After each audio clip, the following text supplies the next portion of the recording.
inti, ada pori-porinya, terus ini ada beberapa kromatin, ada kromosom, jadi DNA di sini nanti dia akan menghasilkan pada saat terjadi suatu sintesis protein, gen-gen ini akan atau DNA ini nanti akan disintesa untuk menghasilkan suatu RNA. RNA nanti ini akan keluar terus ketemu dengan ribosom di ER. Baru di sini terjadi suatu sintesis protein dan terbentuklah protein-protein yang digunakan untuk hidupnya sel kayak gitu. Jadi seperti ini gambarannya, ini grafiknya aja. Jadi kalau kita masuk lagi ke nukleus, ya nukleus itu akan berisi semua gen di dalam sel eukariotik. Gen itu apa nanti kita bahas ya.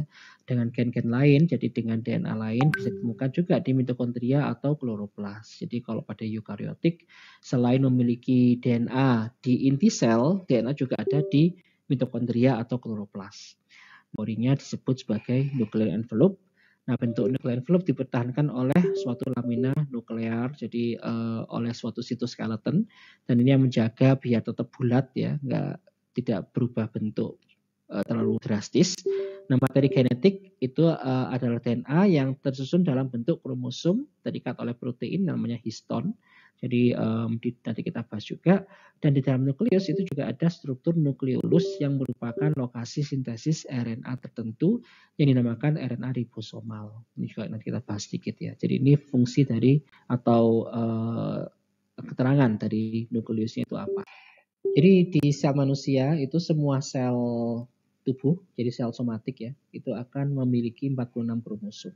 Nah, kromosom ini adalah bentuk kondensasi dari kromatin. Jadi kromatinnya itu akan mengumpul ya pada saat terjadi pada saat terjadi replikasi dari sel, si kromatin ini akan berkondensasi, artinya itu akan mengumpul gitu ya, akan memadat itu menjadi bentukan kromosom.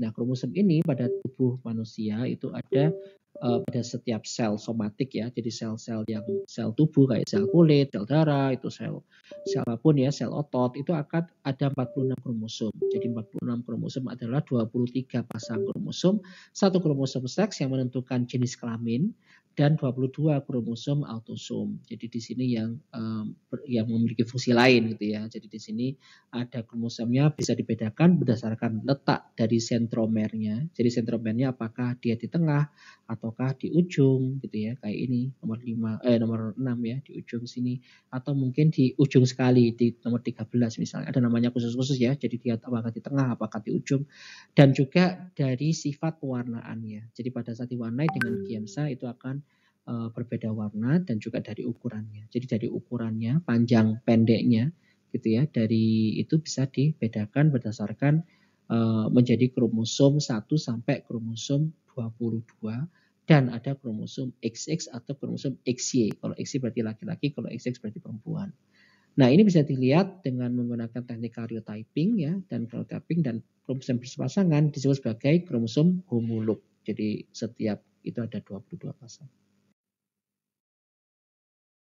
Nah, di sini informasi genetik yang menentukan sifat suatu organisme gitu ya, itu akan ditentukan dari unit informasi atau unit genetik dinamakan gen. Ini gen ini yang menentukan sifat ya. Jadi sifat-sifat khusus pada saat seseorang atau suatu organisme berkembang tumbuh kembang itu akan ditentukan oleh gen. Nah, gen ini itu adalah komponennya DNA, dan gen ini dapat ditemukan di dalam kromosom. Jadi kromosom itu mengandung berbagai jenis gen. Gen-gen itu yang menentukan apakah hidungnya mancung atau hidungnya pesek, atau warna kulitnya hitam atau agak putih gitu ya. Dan kadang-kadang satu sifat ditentukan oleh banyak gen. Jadi misalnya untuk yang kita pelajari kulit itu ya, warna kulit itu ada beberapa gen yang untuk menentukan apakah seseorang itu hitam atau kuning langsat atau sawo matang ya, atau dia kaukasia putih, kaukasia gitu. Itu ditentukan oleh beberapa gen, nggak hanya dari satu gen. Tapi ada juga suatu sifat yang ditentukan oleh satu gen saja. Jadi misalnya bentuk hemoglobin itu ada gen khusus ya. Bentuk protein biasanya sih untuk satu bentuk protein gitu ya yang ditentukan oleh satu gen. Jadi gen-gen ini adalah suatu unit keturunan ini yang diturunkan dari induk ke anakan. Dan ini akan menentukan sifat yang muncul di dalam suatu organisme. Dan gen ini dikode atau ditulis dalam bahasa DNA. Jadi DNA itu menyusun gen, dan gen ini ditemukan dalam kromosom. Jadi kalau DNA ditemukan dalam kromosom juga benar, gitu kan ya, karena DNA itu juga emang di dalam kromosom dan dia nanti akan menyusun suatu gen. Gen ini nanti akan bisa dibaca dan bisa diterjemahkan menjadi sifat yang kita lihat. Nah, definisi genetika adalah suatu cabang ilmu, jadi ilmu yang membahas tentang hereditas dan variasi pada semua makhluk hidup, dan ada beberapa sub bidang ya. Jadi ada genetika manusia, hewan, tanaman, dan medis gitu ya. Jadi medical genetics, dan ini tentunya tentang penularan sifat ya, pewarisan sifat. Jadi hereditas. Kenapa kok ada penyakit-penyakit yang diturunkan? Misalnya ada penyakit kanker gitu ya, bisa diturunkan itu. Pengetahuan itu ada di gennya. Dan kenapa sih kok terjadi misalnya mutasi? Kenapa kok misalnya ada seseorang yang yang mungkin bekerja di tambang ya, itu akan lebih sering terkena penyakit tertentu, yang bekerja di dekat pembuangan sampah, pembakaran sampah itu pun sama gitu ya. Itu ceritanya juga ke genetik. Bahkan untuk genetik ini juga bisa ditelusuri ya ke beberapa penyakit yang awalnya diduga bukan genetik. Jadi misalnya kayak asma gitu, alergi. Dulu sekali itu nggak mikirnya oh ini bukan genetik, ini adalah lingkungan. Tapi ternyata ada kaitannya juga dengan genetika. Dan makanya itu menjadikan genetika itu sebenarnya penting ya bagi pemahaman penyakit gitu ya. Kenapa kok bisa terjadi penyakit? Itu kadang-kadang ada dasar di genetikanya. Gitu. Kenapa kok bisa seseorang lebih rentan terkena penyakit tertentu? Itu juga ada di genetikanya. Yang membahas genetik sampai ke kenapa kok ada gampang gemuk, misalnya kayak gitu ya. Atau makan tertentu bisa lebih cepat gemuk, itu gimana? Masuklah atau terbentuklah suatu fungsional genetik yang nanti kita bahas nanti di slide terakhir. Oke, sorry. Variasi sifat ini diperankan oleh reproduksi sel. Jadi artinya sel ini sel yang mewarisi sifat, yang diwaris adalah gennya. Dengan kombinasi gen itu nanti akan menghasilkan keturunan yang memiliki sifat-sifat tertentu. Nah, kalau kita melihat reproduksi secara aseksual, tidak ada peserta dari organisme lain, jadi hanya satu organisme jadi dua organisme. Itu biasanya yang dihasilkan adalah individu yang memiliki kesamaan identik secara genetik. Jadi baik rupanya, baik bentuknya itu akan sama persis dengan induknya. Jadi sel anakannya tidak ada variasi sama sekali. Kalau misalnya reproduksinya secara aseksual karena dia tidak ada organisme lain. Tapi begitu ada organisme lain, terjadi suatu peleburan suatu gamet dan pencampuran sifat. Makanya kalau kita lihat, misalnya Anda melihat sendiri ya, mengaca sendiri, Anda lihat oh hidung saya kok mirip ibu misalnya, atau mata saya mirip ayah misalnya kayak gitu. Jadi ada peleburan sifat dari dua organisme, dan ini yang ini ya namanya kombinasi dari genetika pada saat kombinasi gen pada saat terjadi warisan sifat induknya. Nah, ini terjadi karena ada pencampuran dari kromosomnya. Kalau misalnya kita lihat di dalam dewasa ya, di laki-laki dan perempuan itu nanti akan terjadi suatu pembentukan sel-sel gamet. Nah, sel gamet ini berbeda dengan sel soma. Kalau sel somatik tadi sel tubuh itu saya katakan mengandung 46 kromosom. Tapi kalau sel gamet dia hanya mengandung 23 kromosom. Gitu ya. Jadi separuhnya 23 dan 46. Jadi kalau sel gamet tadi punya homolog ya, ada 2 kromosom 1, 2 kromosom 2 dan seterusnya. Pada sel-sel gamet dia hanya mengandung 1 pasang saja. Jadi 1 buah saja. Jadi 1 kromosom 1, 1 kromosom 2 dan seterusnya. Jadi hanya 1 set atau 1 kromosom saja. Sedangkan pada sel-sel diploid, sel-sel soma mengandung dua-duanya. Nah, ini karena pada saat terjadi pencampuran antara sel sperma dengan sel ovum yang dua-duanya membawa satu pasangan, itu akan membentuk suatu sel yang memiliki 2 pasang gitu kan ya. Jadi artinya dilengkapi, saling melengkapi gitu ya, antara sel gamet dengan sel sperma ini, yang apabila dia membawa 1 kromosom 1, ini juga membawa 1 kromosom 1, nanti pada saat terjadi fertilisasi, pencampuran, terbentuklah suatu sel yang punya kromosom yang lengkap, gitu kan ya. Dan ini juga menentukan jenis kelamin. Misalnya kalau yang kromosom jantannya membawa kromosom sel spermanya membawa kromosom X dan sel wanitanya pasti X ya, jadi XX jadilah dia wanita, atau mungkin dia bawa Y jadi XY jadilah dia pria, kayak gitu. Kalau terjadi suatu kelainan, misalnya jadi mutasi atau pembelahan yang tidak lengkap, mungkin dia harusnya membawa satu kromosom saja, jadi hanya membawa X saja atau Y saja, ternyata membawa XY, jadi ada XXY gitu kan ya. Dan kalau terjadi dua-duanya terjadi mutasi, yang ini juga XX, ini jadi XY, yang pun jadi XXXY kayak gitu misalnya. Nah itu yang menjadikan kelainan-kelainan dari kelamin ya. Jadi nanti dia menjadi suatu bentukan yang berbeda gitu kan ya, berbeda karena dia di luar normal gitu ya. Jadi semacam itu. Jadi nanti ini terjadi suatu mitosis dan development, perkembangan, dan akhirnya jadi suatu organisme yang baru dan nanti juga akan mengulangi siklus yang sama. Dan di sini makanya terjadi suatu penggabungan ya. Jadi penggabungan dari kromosom dan penggabungan juga dari sifat-sifat yang muncul tergantung dari gen apa yang ditemukan atau yang dibawa oleh sperma dan ovum tersebut gitu ya. Jadi artinya dia ada penggabungan tersebut. Nah, sebenarnya kalau kita lihat di prosesnya ya, di proses meiosis ya, yaitu pembelahan yang terjadi pada sel gamet yang menjadikan awalnya 2N menjadi N, atau awalnya 2 pasang menjadi 1 pasang, 2 pasang menjadi 1 buah gitu ya.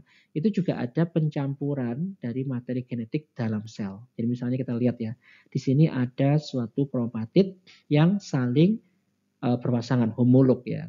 Dan ternyata pada proses profase, selain dia terjadi penebalan, pada fase pentafase pertama itu terjadi penyilangan, ya, penyilangan di mana terjadi ini, jadi ada kromosom yang menempel. Jadi dia nempel, homolognya saling bergandengan gitu ya istilahnya ya.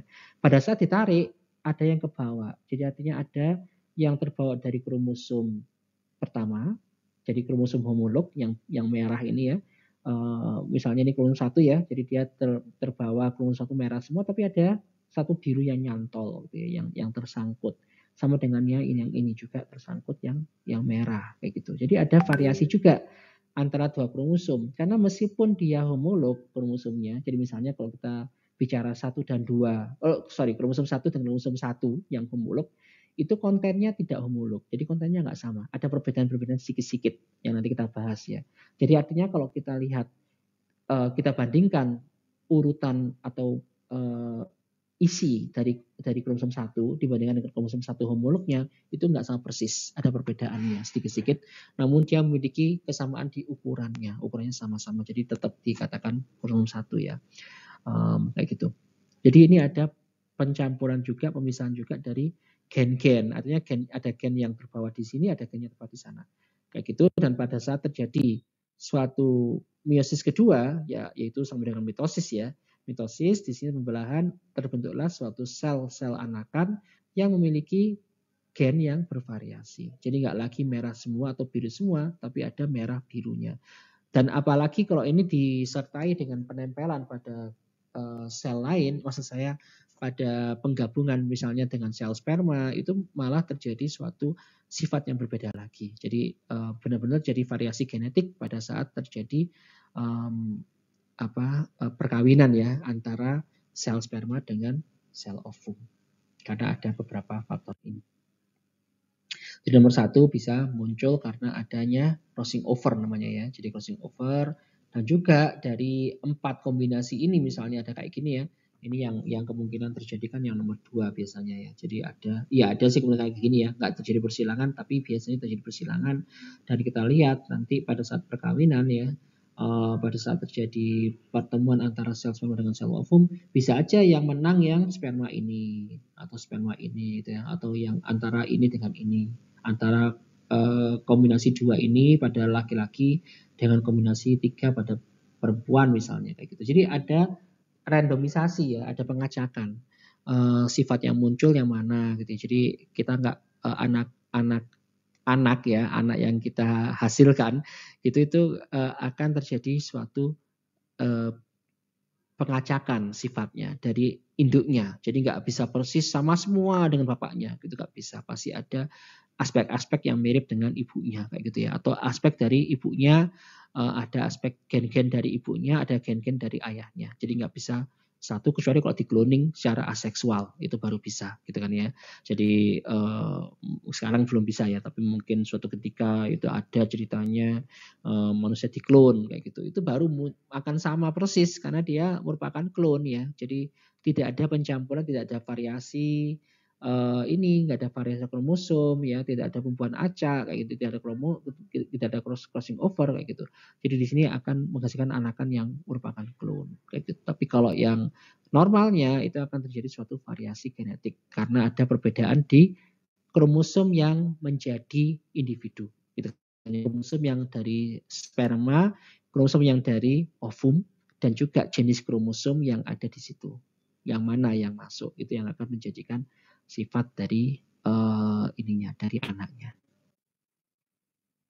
Nah, kalau kita telusuri lagi kromosom itu apa? Jadi kromosom pada saat kita buka itu akan memunculkan struktur seperti ini. Jadi kromosom ternyata adalah untayan benang yang terpilin gitu kan ya. Jadi benang-benang yang terpilin dan ini terpilin lagi dan terpilin lagi. Jadi kalau kita lihat itu sebenarnya ada pilinan di atas pilinan gitu ya. Jadi di sini ada dia terpilin di sekeliling suatu protein histon.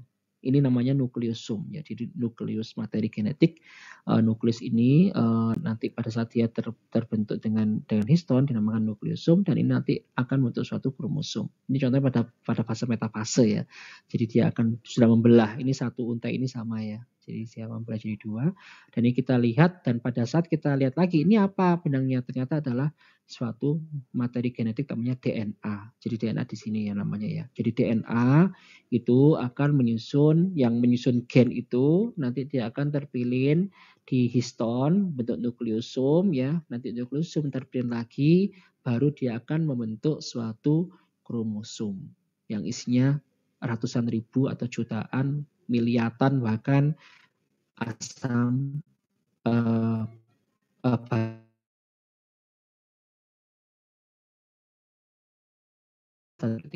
ini. Nah, ini bisa kita juga lihat menggunakan pewarnaan saya. Jadi di sini ternyata ada beberapa variasi.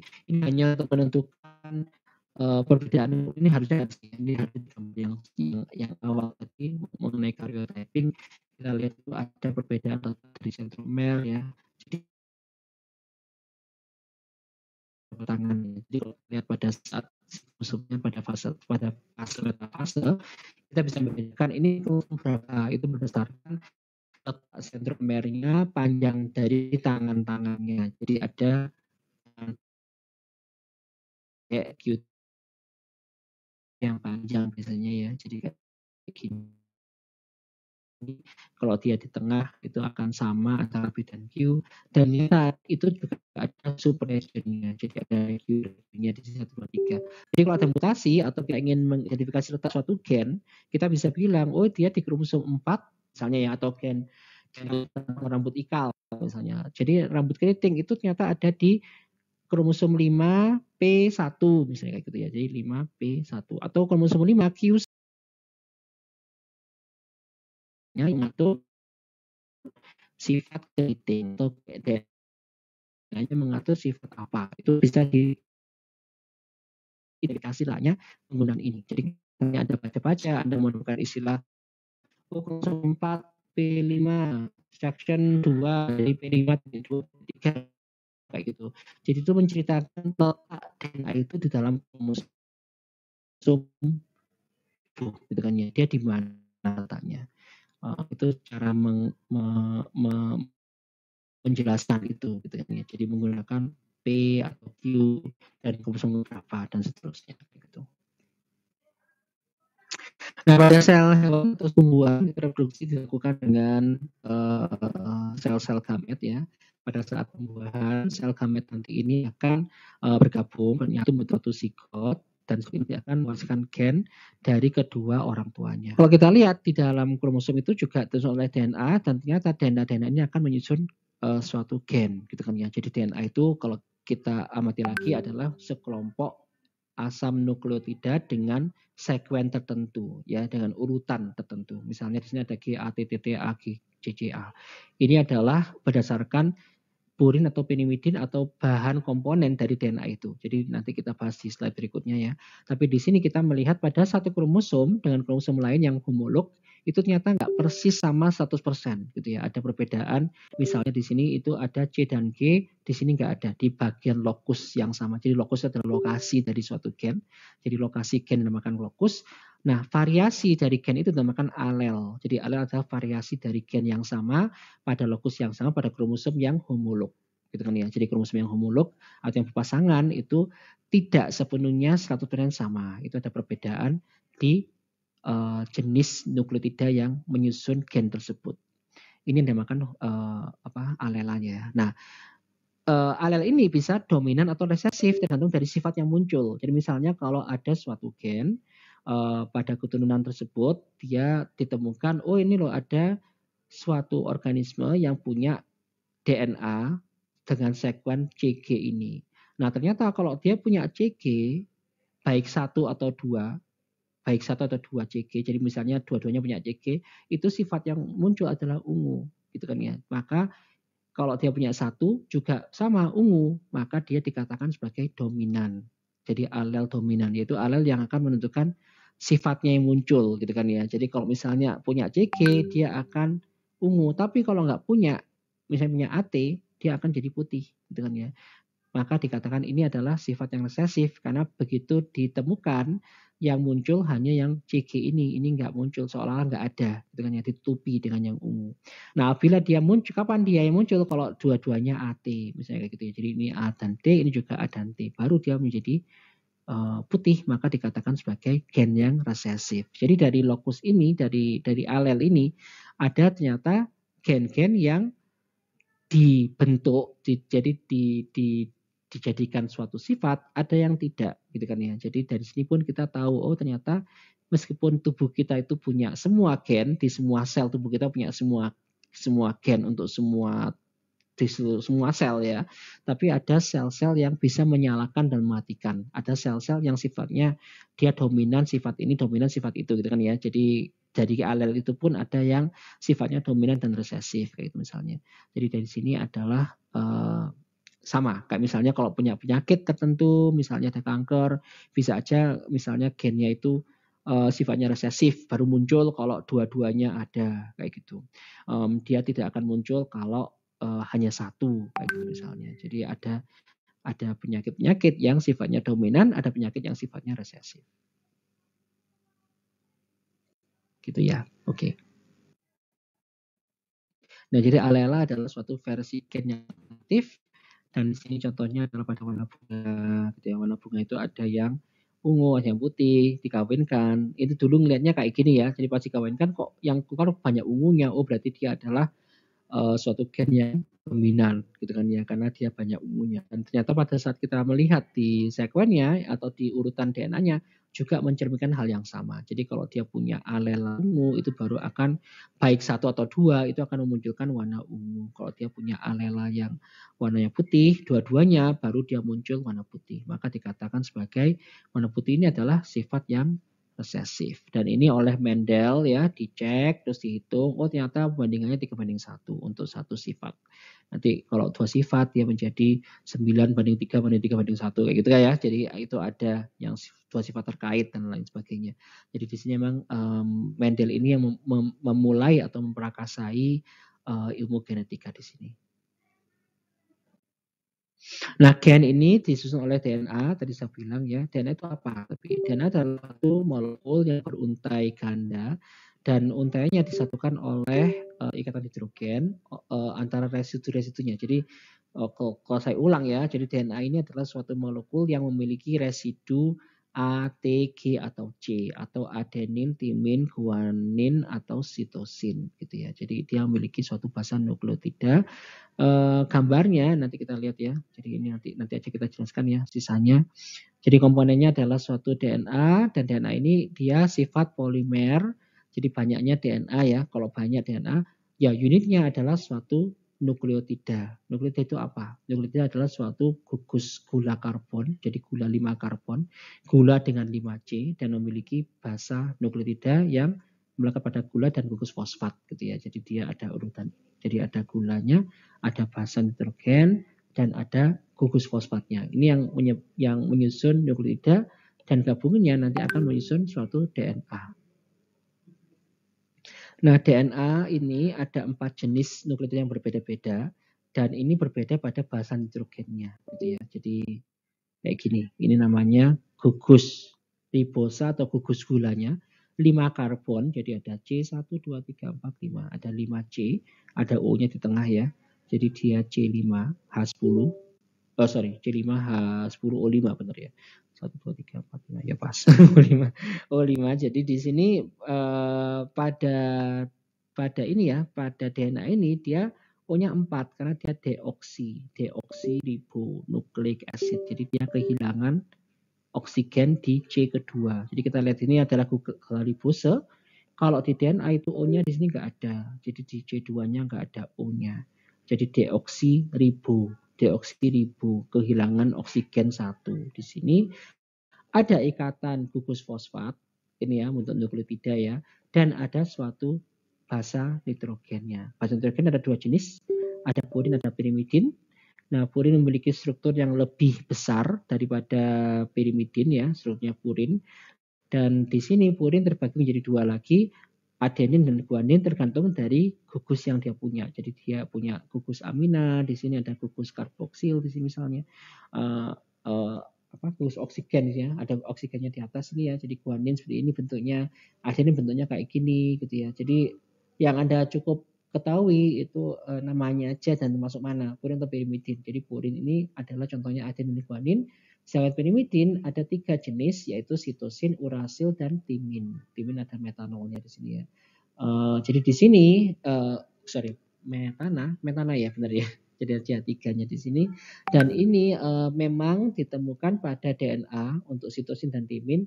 Sedangkan urasil nanti ditemukan pada RNA saja. Jadi dia ini adalah suatu nukleotida. Kumpulan dari nukleotida itu yang membentuk DNA. Kumpulan dari DNA membentuk gen. Kumpulan dari gen membentuk kromosom. Jadi urutannya adalah seperti itu. Jadi gen dan non gen ya nanti ya. Ada juga DNA yang DNA dengan gen ya. Itu akan bentuk kromosom kayak gitu. Jadi di sini urutannya seperti itu. Tergantung dari apa yang tertulis ya. Yang tergantung dari basa nitrogennya nanti akan menghasilkan sifat yang berbeda. Jadi misalnya kalau enzim A dengan enzim B dengan enzim C dia memiliki basa urutan basa nitrogen yang berbeda-beda. Ini namanya sekuen. Jadi kita tanyakan sekuen DNA. Nah, antar basa nukleotida satu dengan lainnya pada satu untai DNA itu ternyata akan tersambung atau akan disambungkan dengan gugus fosfat. Jadi ini fosfor bond ya, fosfodiester benar ya, fosfodiester bond gitu ya. Jadi di sini dia akan mengikatkan antara satu nukleosida dengan atau nukleotida dengan nukleotida yang lain. Ini sebenarnya nukleotida ini ya, satu ini nukleotida. Jadi dia akan menyambungkan antara satu nukleotida dengan nukleotida yang lain dan ini yang nanti akan bisa yang ada urutannya atau sekuennya. Nah ternyata kalau kita lihat dia akan menyambungkan antara karbon ke-5 dengan karbon ke-3. Jadi 5-3 gitu kan ya.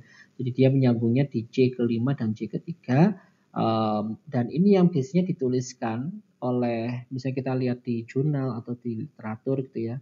Itu seperti ini. Jadi artinya ujung ke-5-nya adalah C, di ujung ke-3-nya adalah G. Jadi CAG.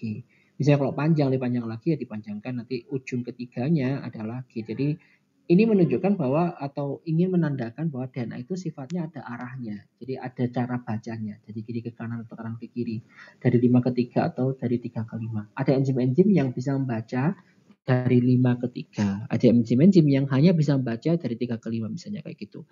Dan ini menandakan dimensinya aja. Jadi kalau sebenarnya kepentingannya hanya untuk melihat, oh ini ternyata urutannya kayak gini gitu ya.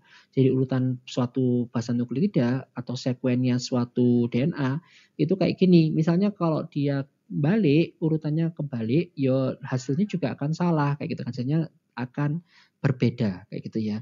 Kalau misalnya ini harusnya G jadi C, ya juga nanti akan berbeda. Hasil protein yang dihasilkan akan berbeda.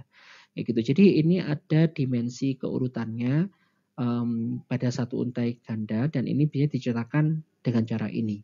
Nanti ini akan penting pada saat kita membahas tentang replikasi. Replikasi sel atau replikasi DNA ini memang mengandalkan atau menggunakan urutan ini karena ada enzim-enzim yang dia jalannya itu hanya arah tertentu aja. Jadi satu arah aja dari 5 ke 3 gitu misalnya. Kayak gitu. Jadi kalau misalnya dia urutannya salah atau arahnya berlawanan itu juga nanti akan mempengaruhi mekanismenya yang terjadi gitu ya. Jadi sebentar kayak gitu. Nah, DNA ini sifatnya beruntai ganda atau double stranded. Artinya ada satu untai itu nanti akan berhubungan dengan untai lain. Nah, ini juga ada sifat komplementari, jadi berpasangan. Semua adenin itu akan berpasangan dengan timin dan semua sitosin berpasangan dengan guanin, kayak gitu ya. Jadi di sini dia akan berpasangan menggunakan 2 ikatan hidrogen antara adenin dengan timin dan 3 ikatan hidrogen antara guanin dan sitosin.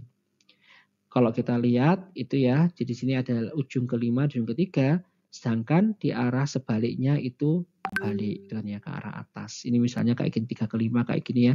Ini 3 ke 5-nya kayak gini, kayak gitu. Jadi dia berlawanan arah gitu ya. Jadi ini sifatnya dia memiliki arah baca, cara bacanya itu ada sama kayak kita baca buku ya. Dari kalau baca Indonesia ya dari kita baca dari kiri ke kanan ya kan. Kita baca dari sini ke sini. Kalau kita bacanya ke arah sebaliknya itu juga nggak bisa. Hararat tafisrab AND kan nggak masuk akal ya. Jadi artinya kita membacanya dari satu arah. Arahnya dari kiri kanan. DNA pun sama nanti. Dibacanya juga dari arah tertentu gitu ya. Dan ternyata pada saat dia menjadi suatu untai ganda, dia akan memiliki 2 arah berlawanan. Satu ke atas, satu ke bawah gitu ya. Jadi seperti itu. Nah, DNA helix ganda ini ditemukan atau ditemukan ya oleh Rosalind, dibuktikan oleh Rosalind Franklin. Dia menggunakan suatu X-ray kristalografi, ditembakkan gitu ya.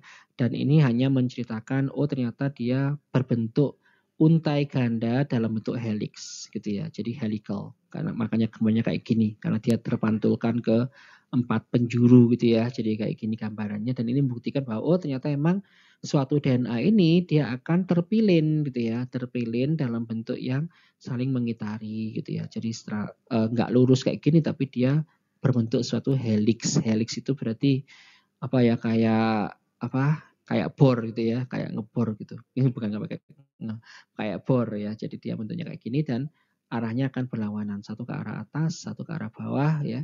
Itu sudah dipastikan dengan 2 ikatan hidrogen antara A dan T dan 3 ikatan hidrogen pada G dan C. Ini dibuktikan dari penelitian yang lain ya. Jadi penelitian komplementari di mana selalu ditemukan bahwa jumlah A dan jumlah T itu akan sama dan jumlah C dengan jumlah G akan sama gitu kan ya. Jadi jumlahnya adenin selalu sama dengan jumlah timin dan jumlah guanin selalu sama dengan jumlah sitosin.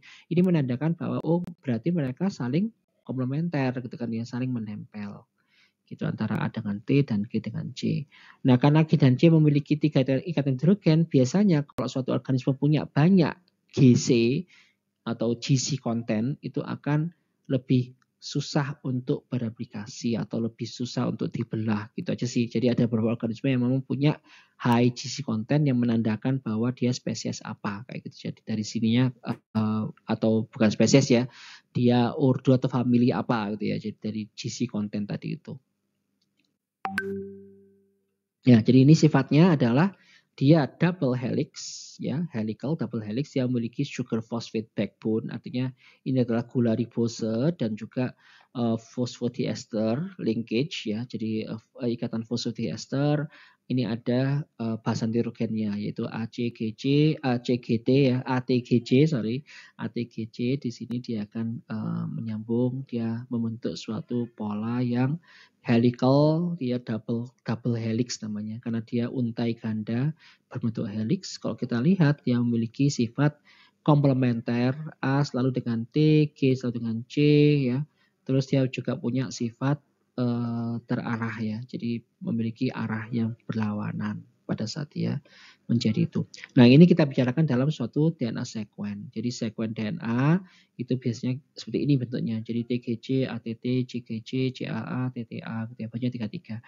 Jadi dari sini kita melihat, oh kalau kita bicara penyakit tertentu, kita ingin melihat sekuen dari DNA, yang kita bicarakan adalah urutan dari asam basa nitrogen yang menyusun gen tersebut. Gitu kan ya. Dan kalau terjadi mutasi, kita bisa lihat dari cara membaca ini. Gitu kan ya, dibaca dengan cara menggunakan sequencer atau mesin untuk sequencing gitu ya istilahnya ya. Di sini bisa kelihatan. Nah, komponen DNA itu ada tadi sudah ya. Jadi ada tulang punggung atau backbone DNA, 5 karbon, 3 4 ya. Kayak 4 iki ya, kudune ya, 4 oksigen. Kita lihat lagi ya, ada penomorannya. Tadi sudah ya, nggak usah diulang lagi. Saya rasa dia memiliki gugus hidroksil kehilangan oksigen 1 di gugus kedua, gitu ya. Memiliki 2 basa, purin dan pirimidin. Purin lebih besar, pirimidin lebih kecil, gitu ya. Di sini yang termasuk pirimidin adalah sitosin dan timin, yang termasuk purin adalah adenin dan guanin, dan ini juga urasil. Tapi pada DNA dia hanya mengandung timin saja, tidak punya urasil ya. Terus nukleosida itu hanya istilah aja. Nukleosida itu apa? Nukleosida adalah salah satu dari basa DNA yang terikat pada gula. Jadi gula plus basa nitrogen dinamakan nukleosida. Sedangkan kalau nukleotida itu dengan ikatan fosfatnya, gitu aja. Nggak terlalu penting ya. Tapi di sini nukleosida ini ada bisa juga berbentuk DA, DG, DC, DT. Jadi deoksi adenin, deoksi guanin dan sebagainya. Jadi ini hanya membahas tentang nukleosidanya, bisa dibahasakan dengan cara ini. Gitu. Nah, antara DNA dengan RNA, kita bahas DNA, sekarang kita bahas RNA, itu apa bedanya? Jadi RNA adalah suatu asam ribonukleat, sedangkan DNA deoksiribonukleat. Jadi dari sini sudah kelihatan ya, oh berarti kalau deoksi dia kehilangan oksigen, sedangkan kalau ribonukleik dia tidak, masih ada gula ribosenya di situ. Yang lainnya adalah yang kita ketahui dia urasil dan satunya timin. Nah, yang perbedaan berikutnya adalah RNA beruntai tunggal dan DNA beruntai ganda. Jadi apa sih perbedaan fungsi dari DNA dan RNA? Jadi DNA itu akan terletak di dalam nukleus ya, dan dia berfungsi untuk membentuk gen, dia mengandung gen. Nah, RNA ini seperti penghubung ke dunia luar, gitu ya. Jadi dia akan menghubungkan antara RNA dengan DNA ke produknya yaitu protein, gitu ya. Jadi di sini RNA harus bisa meninggalkan nukleus. Nah, RNA ini juga termasuk suatu materi genetik ya, karena dia terbentuk atau tersusun berdasarkan DNA. Based on DNA-nya dia membentuk suatu RNA. Jadi ini kalau kita lihat gambarnya, dia beruntai tunggal ya, dia akan mengandung urasil bukan timin, dan tetap punya gula, tapi gulanya akan berbeda. Jadi perbedaannya adalah masih memiliki oksigen di situ. Jadi dia tidak kehilangan oksigennya. Ribonucleic acid ya. Nah, dari fungsinya ada beberapa jenis yang penting. Jadi yang Anda wajib tahu ada 3, yaitu messenger RNA, ribosomal RNA, dan transfer RNA. Ini bahasa Indonesia juga ada ya, RNA duta namanya, RNA transfer dan RNA ribosomal. Kita singkat biasanya mRNA, rRNA, dan tRNA. Nah, fungsinya masing-masing, kalau mRNA dia membawa salinan DNA ke ribosom untuk bentuk protein. Kalau ribosomal RNA dia akan membentuk suatu ribosom dengan protein ini. Jadi dia membentuk ribosom ya untuk sintesis protein. Kalau tRNA dia akan memindahkan asam amino dari sitosol, dari sitoplasma menuju ke ribosom untuk memungkinkan terjadinya sintesis protein. Nanti kita lihat di kuliah mengenai sintesis protein ya. Ini baru masuk banyak di RNA. Yang lainnya yang ada juga yang ada tapi memang nice to know aja, itu ada small nuclear RNA atau sNRNA, ada micro RNA atau small interfering RNA yang berfungsi untuk menghambat ekspresi gen atau mematikan gen. Jadi gennya nggak lagi terekspresikan, nggak lagi dinyalakan, itu dengan Mirna atau Sirna juga bisa. Ada juga HNRNA atau heterogeneous nuclear RNA yang dia peralihan aja, jadi bentuk antara RNA yang sudah jadi mRNA ya, yang terjadi mRNA, dan pada saat dia masa transisi, pada saat dia di-splicing dan sebagainya oleh snRNA. Jadi ini nanti berfungsi untuk splicing. Nah, struktur mRNA ini ada di 5% dari seluruh RNA di sel, jadi termasuk dibandingkan dengan tRNA dan RNA dan snRNA gitu ya. Jadi dia ada 5% di situ. Dan memang tugasnya atau fungsi dari mRNA ini adalah membawa pesan ya. Jadi DNA ini untuk ke ribosom. Jadi dari DNA nanti dihasilkan suatu untaian mRNA, messenger RNA yang beruntai ganda ya, dan di sini ditransportasikan dari nukleus ke luar nukleus. Nanti ketemu dengan ribosom di sini, di ribosom nanti ketemu dengan rRNA dan tRNA membentuk suatu protein asam amino. Jadi ini adalah bentukan ekspresi dari suatu gen ini. Pada sel eukariotik itu ada beberapa proses yang terjadi yang kita bahas nanti di kuliah berikutnya ya, mengenai prosesnya apa aja. Tapi di sini terjadi modifikasi dari jadi oke, itu aja dulu. Nah, untuk tRNA ini adalah suatu unit ukuran terkecil, jadi dia lain dengan mRNA tadi, yang mRNA-nya itu bentuk ukuran panjangnya itu tergantung dari DNA yang dikode ya. Jadi DNA yang besarnya kalau panjang ya panjang, kayak suratnya panjang ya panjang, kalau pendek ya pendek. Nah, sedangkan kalau di sini untuk tRNA ini dia memiliki bentuk yang khas ya. Jadi dia memiliki bentuk clover leaf ya. Dan ini memang untuk RNA itu dia berbeda juga dengan DNA, di mana si RNA ini juga bisa membentuk suatu struktur, dan dari struktur ini bisa muncul suatu fungsi. Jadi kadang-kadang RNA itu bisa menjadi suatu enzim gitu ya. Jadi enzim ini kita bahas di slide berikutnya ya. Nah, tRNA di sini kalau kita lihat dia akan membawa suatu protein asam amino ya di salah satu tangannya. Nggak salah di sini deh. Di sini ada asam aminonya, dia berikatan di sini. Lalu ada suatu antikodon. Jadi nanti ini yang akan berfungsi membaca mRNA, terus nanti dia membawa asam amino di sini, terus nanti digabungkan menjadi satu. Jadi dia akan menggabungkan satu asam amino dengan asam amino yang lain, dan ini yang membentuk suatu protein. Ya, jadi protein itu memang produk akhir dari ekspresi gen, gitu kan ya. Ekspresi dari gen adalah suatu protein atau DNA yang lain atau RNA gitu ya. Jadi ekspresi gen bisa jadi berhenti di RNA bisa, tapi kebanyakan atau biasanya itu akan membentuk suatu protein yang memiliki fungsi khusus atau fungsi tertentu. Untuk RNA ini adalah suatu ribosomal RNA, jadi RNA yang membentuk ribosom. Di sini diduga RNA ini nanti akan berikatan dengan mRNA. Jadi dia berperan dalam pengikatan RNA, tapi juga berperan dalam fungsi enzimatik. Nah, ini yang dikatakan sebagai ribozim. Jadi enzim itu tidak hanya protein, ada juga beberapa molekul RNA yang juga bisa menjadi enzim. Jadi dia bisa mempercepat suatu reaksi. Nah, pada ribosom eukariotik dan prokariot itu akan ada perbedaan ukuran. Jadi kalau eukariotik itu memiliki subunit yang sama sih, dua subunit ya, besar dan kecil, tapi ukurannya beda dengan prokariotik. Makanya kalau ada obat yang dia bekerja pada ribosom itu lebih spesifik gitu ya, hanya pada ribosom prokariot aja, yang eukariotik nggak kena gitu ya, karena memang ada perbedaan di strukturnya. Ini contohnya antibiotik banyak golongannya, misalnya kloramfenikol ya, tetasiklin, itu dia bekerja pada ribosom ya. Jadi ribosom itu memang dimiliki oleh eukariot dan prokariot, tapi karena ada perbedaan tersebut, suatu antibiotik dia bisa berfungsi spesifik ke prokariot saja gitu ya. Jadi ini karena ada perbedaan di struktur RNA-nya salah satunya. Jadi dia memiliki 2 subunit yang berbeda itu. Nah, protein yang saya sebutkan tadi adalah suatu makromolekul yang diperlukan untuk fungsi kehidupan, dan protein ini adalah suatu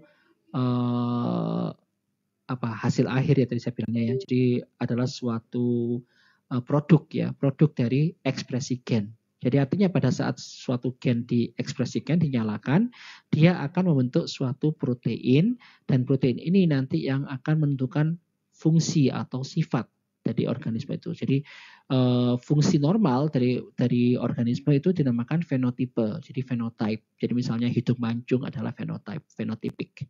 Fenotip ya, jadi hidung mancung atau kulit yang kuning langsat misalnya, rambut yang keriting misalnya, mata warna biru, warna merah atau apapun ya, itu adalah fenotip, jadi ekspresi dari gennya. Sedangkan bagian gen dan bagian dari kromosom atau bagian dari DNA yang dibaca untuk menghasilkan suatu protein dinamakan sebagai gen. Jadi artinya dari DNA itu nanti atau dari DNA itu nanti akan menyusun gen ya kan, jadi dia di gen terbentuk oleh atau tersusun oleh DNA dengan urutan tertentu, sekuen tertentu, dan itu nanti akan dibaca oleh suatu enzim, dibentuklah suatu mRNA atau messenger RNA, dan messenger RNA ini nanti akan masuk ke ribosom, dari ribosom nanti keluarlah suatu protein. Jadi protein adalah suatu ekspresi dari gen itu, gitu ya.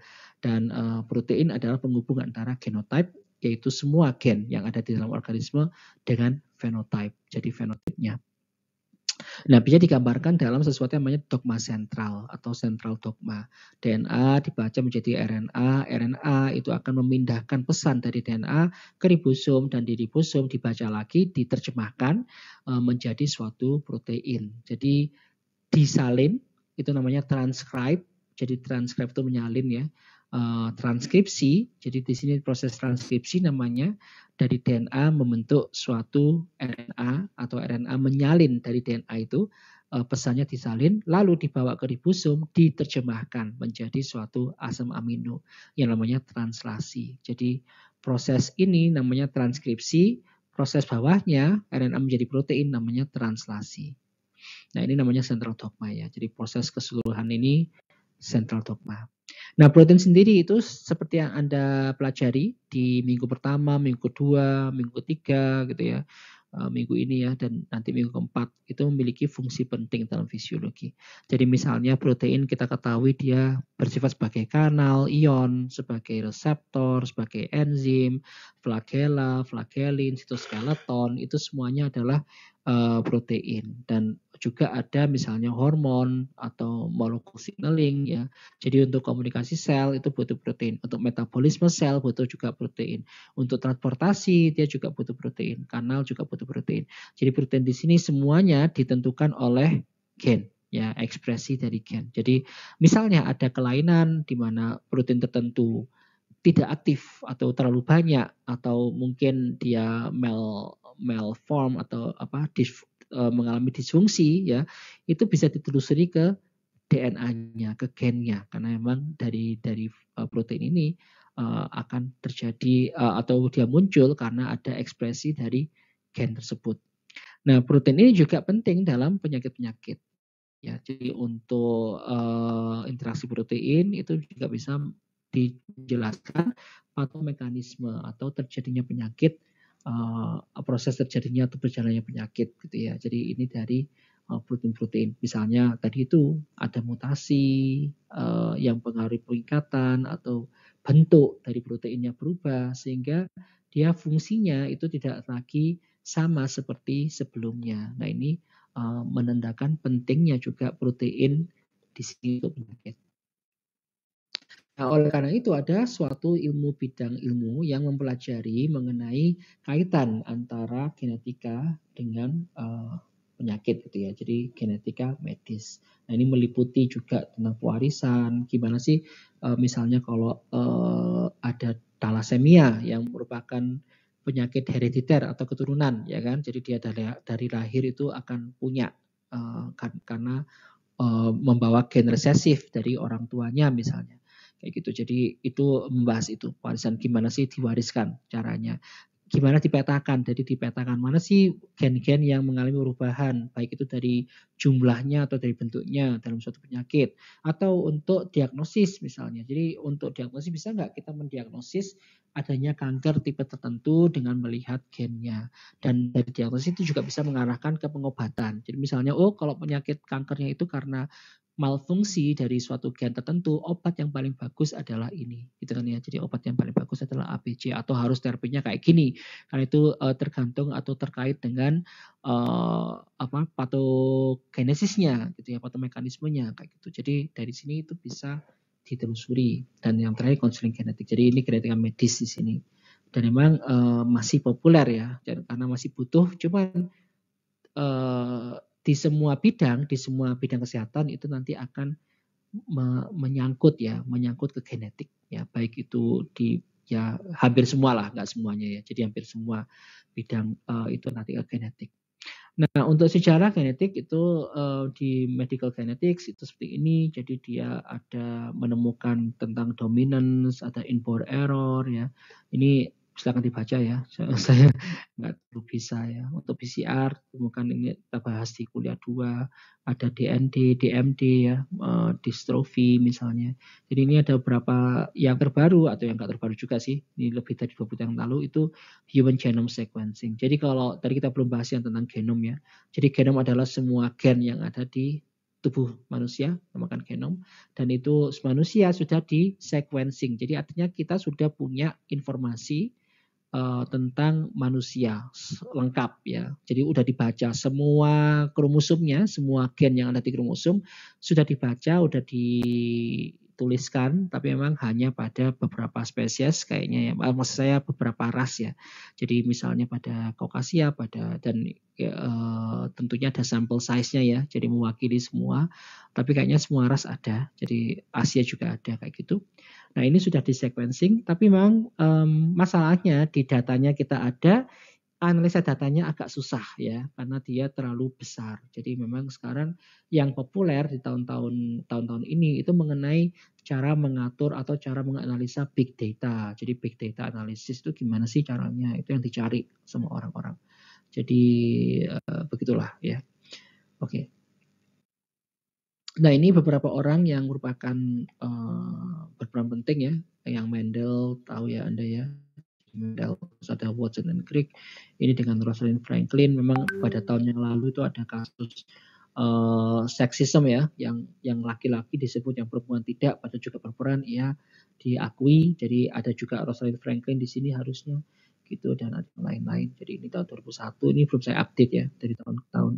Nah, ini juga Human Genome Project, itu ada Big Science yang ini berusaha memahami atau diharapkan akan memahami cara mengatasi penyakit gitu ya. Mungkin juga diketahui mana sih aplikasinya ya, mana sih makanan yang nggak bikin gemuk bagi orang tertentu, mana obat yang cocok buat orang tertentu. Itu perpanjangan dari Human Genome Project ini.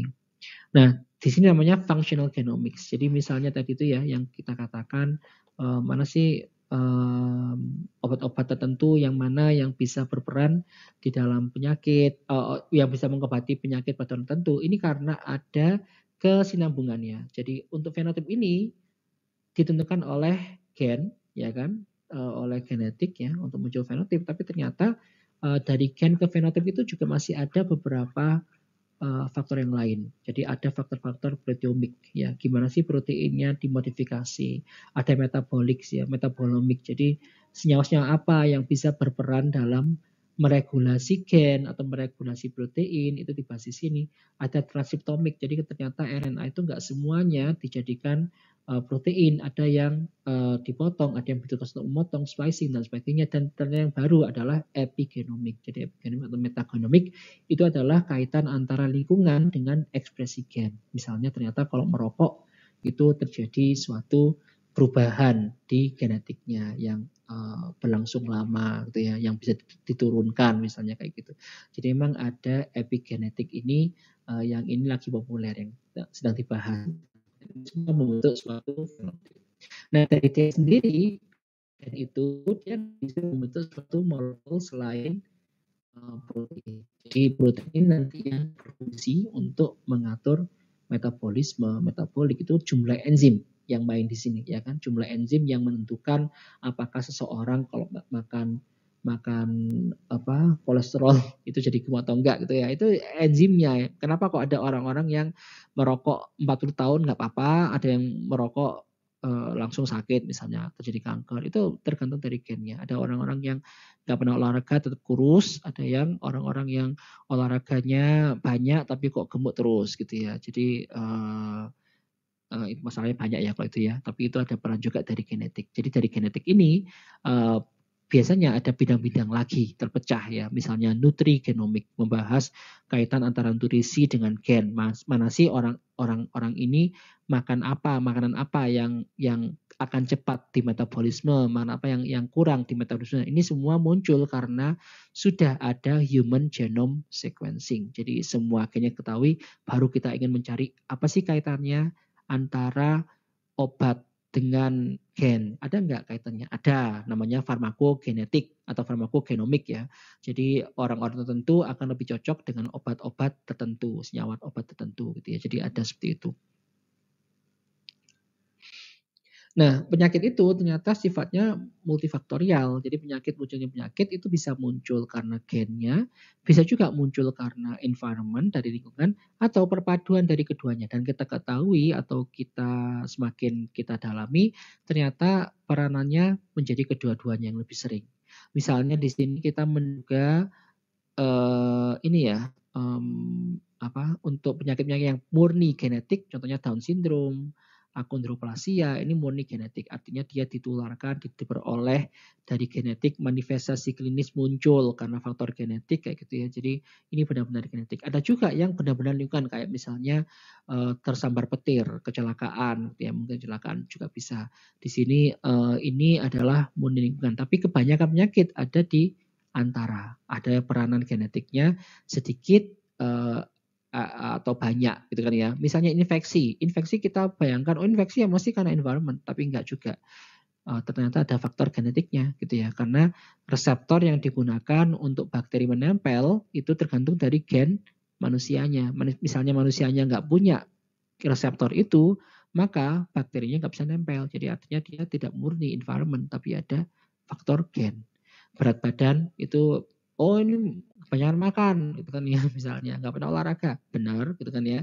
Bisa jadi karena environment, tapi juga bisa karena genetiknya. Jadi selain dia nggak olahraga, mungkin bisa jadi ada gen-gen yang memudahkan penyimpanan lemak misalnya. Jadi makan dikit langsung disimpan sama tubuhnya, atau kebalikannya. Mungkin dia benar-benar efektif gitu ya. Jadi artinya semua dibakar gitu misalnya.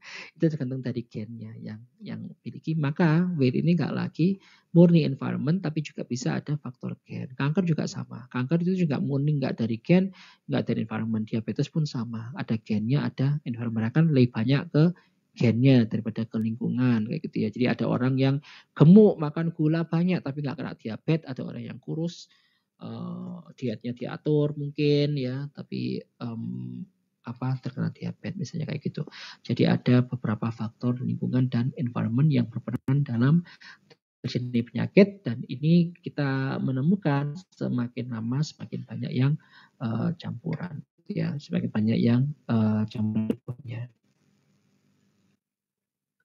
Nah, jadi slide terakhir untuk take home. Jadi take home message-nya adalah nomor 1, pewarasan sifat terjadi melalui penggabungan materi genetik yang ada pada sel induk yang menyebabkan terjadi variasi fenotipik pada organisme yang melakukan reproduksi seksual. Jadi ada variasi pada sel anakan, dan ini terjadi karena ada penggabungan atau rekombinasi ya antara materi genetik dari sel induk. Fenotip itu ditentukan oleh gen di dalam kromosom yang tersusun oleh DNA. Jadi 4 huruf A, T, G, dan C ini yang menentukan apa sifat yang muncul atau penyakit apa yang muncul atau relasi atau hubungan antara keduanya. Genetika adalah dasar untuk memahami proses fisiologis dan patologis yang terjadi di tubuh manusia, di mana kebanyakan penyakit adalah gangguan yang gabungan ya. Jadi ada aspek genetiknya dari penyakit-penyakit yang kita duga awalnya tidak ada aspek genetik.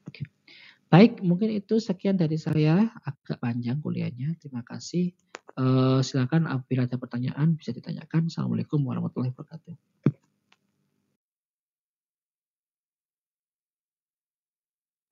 Ya, silakan kalau ada pertanyaan bisa ditanyakan. Kalau nggak ada bisa kita akhiri. Yang mau tanya silakan langsung buka mic aja.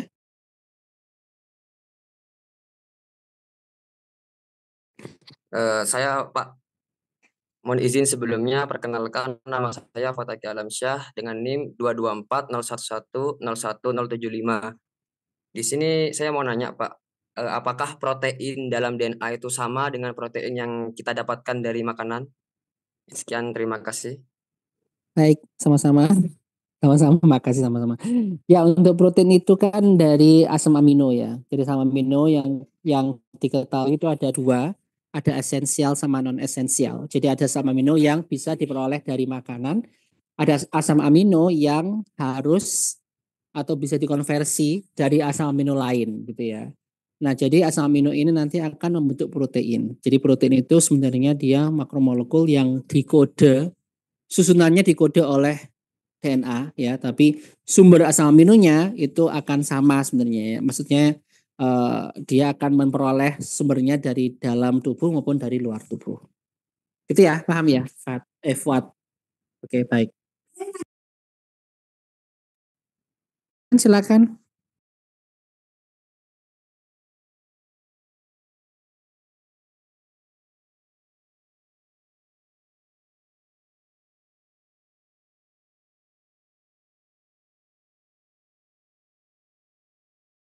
Ada lagi? Kalau nggak ada bisa kita tutup ya. Baik, terima kasih perhatiannya. Ada lagi? Silakan. Assalamualaikum warahmatullahi wabarakatuh. Pak Rio.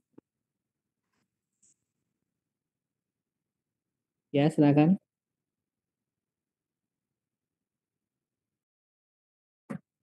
Gak ada ya kalau gitu ya. Baik. Terima kasih. Kalau gitu kita akhiri. Oh, mau tanya, silakan. Yang mau tanya siapa? Fabian. Yang mau tanya siapa tadi? Saya Pak, saya Pak. Ya, silakan, silakan, silakan. Saya Pak. Saya izin bertanya bagaimana mutasi DNA dapat menyebabkan penyakit genetika, Pak? Baik, makasih. Jadi mutasi DNA itu berarti ada suatu perubahan ya dari susunan DNA-nya. Awalnya dia misalnya harusnya adenin, itu jadi terjadi perubahan di urutan asam amino. Karena nanti yang kita pelajari di kuliah berikutnya ya, pada saat terjadi mutasi DNA akan menjadi asam amino yang akan dikode oleh DNA itu akan berubah gitu ya. Nah, kalau misalnya proteinnya berubah bentuk, maka dia berubah fungsi. Jadi awalnya misalnya seharusnya baik-baik saja, misalnya seharusnya hemoglobin atau sel darah merah bentuknya bulat. Tapi karena ada mutasi, dia bentuknya seperti bulan sabit gitu ya. Jadi seperti itu. Nah, itu bikin gangguan ya karena gangguan fungsi dari proteinnya. Jadi mutasi ke gangguan itu memang bisa bisa muncul. Nah, mutasi sendiri itu bisa muncul karena paparan secara luar ya, jadi dari lingkungan atau kadang-kadang munculnya dari dalam ya, jadi secara spontan itu bisa terjadi. Misalnya pada kasus penuaan atau pada kasus yang ya orangnya tua gitu ya, penuaan berarti ya.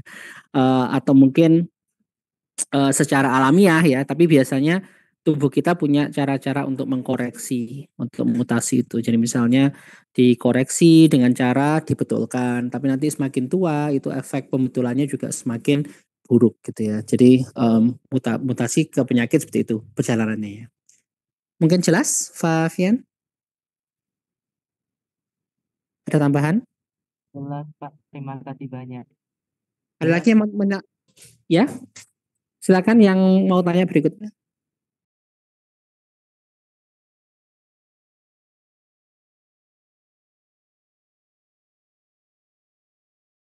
Ada? Kalau nggak ada, bisa kita tutup. Nanti kalau ada pertanyaan lain dan baru kepikiran gitu ya, bisa ditanyakan via WA, silakan. Kalau gitu saya akhiri. Terima kasih perhatiannya. Assalamualaikum warahmatullahi wabarakatuh.